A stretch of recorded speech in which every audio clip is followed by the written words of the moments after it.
मन सुंदर सीरियल में आ गया है एक और नया ट्विस्ट है, जिसे देखने से पहले अगर आपने चैनल को सब्सक्राइब नहीं किया है तो प्लीज़ सब्सक्राइब कर उस पास वाले बेल आइकन को ऑल पर सिलेक्ट कर दें, ताकि आपको सीरियल से जुड़ी सभी अपडेट्स मिलती रहे।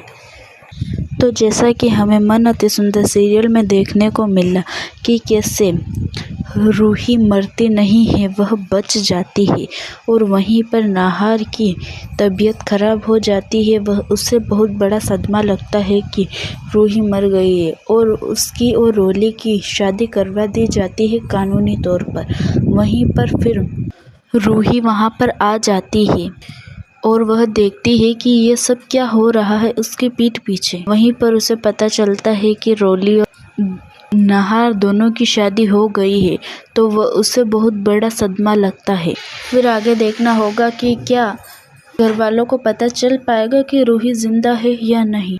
वो तो हम